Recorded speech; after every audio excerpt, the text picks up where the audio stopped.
Mise à jour concernant la frontière. Ces informations sont exactes au mois de juin 2025. Mise à jour concernant la fermeture de la frontière. La frontière reste totalement fermée aux demandeurs d'asile. Il n'y a pour le moment aucun moyen pour les demandeurs d'asile soit d'obtenir un rendez-vous pour passer la frontière, soit d'entrer légalement aux États-Unis. Il n'est pas possible de payer afin de passer la frontière légalement, et si une personne vous propose de l'aide pour passer la frontière contre rémunération, ceci est une arnaque et cette personne essaie de vous voler votre argent. Si vous choisissez de franchir la frontière sans y être autorisé, vous pourriez être détenu dans une prison d'immigration, être expulsé dans votre pays d'origine, ou encore être expulsé dans un autre pays avec lequel vous n'avez aucun lien. Le gouvernement a essayé de faire partir des immigrés vers le Soudan du Sud ou la Libye. Des immigrés ont été également envoyés vers le Panama ou le Costa Rica. Pour le moment, il est impossible de savoir vers quel pays le gouvernement pourrait expulser ces personnes. Mise à jour concernant l'admission conditionnelle grâce au CBP One. Si vous êtes arrivé aux États-Unis par le biais de CBP One et que vous avez été averti de l'annulation de votre régime d'admission conditionnelle, assurez-vous de parler avec un avocat. Si vous avez un rendez-vous au tribunal, vous n'êtes pas obligé de partir du pays. Il serait plutôt préférable de continuer à suivre les instructions que vous donne le tribunal et de vous rendre à chacune des audiences déjà programmées. Si vous avez fait une demande d'allocation pour les personnes migrantes, vous devriez être en mesure de demeurer aux États-Unis pendant que votre demande est en cours de traitement. Mais vous devriez tout de même confirmer cela auprès d'un avocat. Mise à jour concernant les $1000 pour les personnes qui partent du pays d'elles-mêmes. En mai, l'administration Trump a commencé à dire qu'ils allaient offrir $1000 américains aux personnes qui utiliseraient l'application CBP Home pour partir d'elles-mêmes du pays.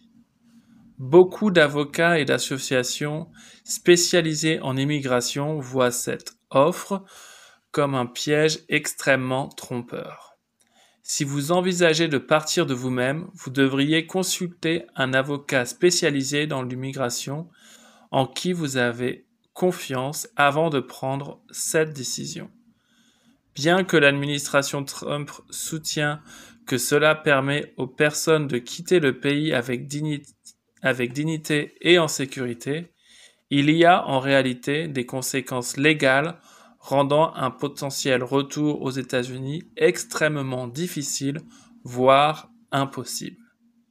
Des personnes ont déclaré être parties du pays d'elles-mêmes et ne pas avoir reçu les $1000, tandis que d'autres, les ayant reçus, ont indiqué que cela était sous la forme d'une carte de débit et non en liquide. Mise à jour concernant le statut de protection temporaire, ou TPS pour Temporary Protected Status, pour les ressortissants afghans et vénézuéliens. Le statut de protection temporaire, ou TPS, pour les Vénézuéliens a été révoqué en partie alors qu'une action de justice est en cours concernant la fin du TPS pour les Vénézuéliens.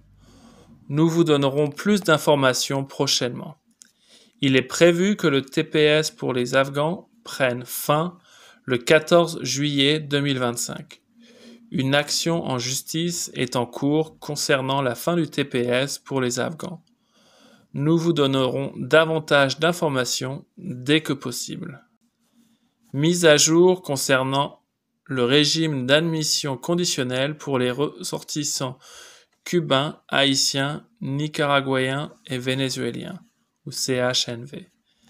Le régime d'admission conditionnelle pour les CHNV était un programme spécifique débuté en 2023 et qui accordait pour des raisons humanitaires à certains individus de Cuba, d'Haïti, du Nicaragua et du Venezuela une admission conditionnelle qui dure au maximum 2 ans, ainsi que la possibilité de faire des demandes de permis de travail ou d'allocations liées à l'immigration, par exemple pour des raisons liées à l'asile ou des raisons familiales.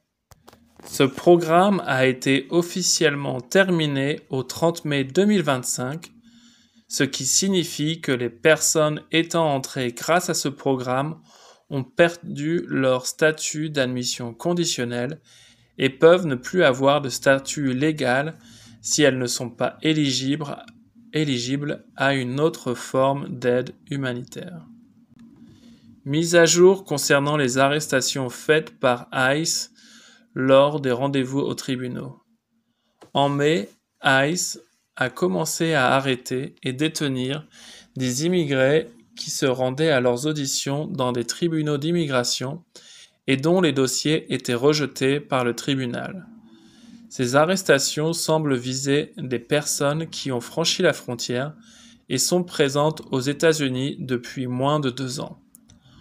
Lors de ces auditions, les avocats du gouvernement demandent au juge de rejeter le dossier et si le juge est de leur avis, des agents d'ICE situés à la sortie des salles d'audition arrêtent rapidement l'individu et le placent directement dans une procédure d'expulsion accélérée. Être placé dans une procédure d'expulsion accélérée signifie que l'individu sera rapidement expulsé à moins qu'il soit capable de démontrer lors d'un entretien qu'on appelle Credible Fear Interview que sa crainte d'expulsion est fondée.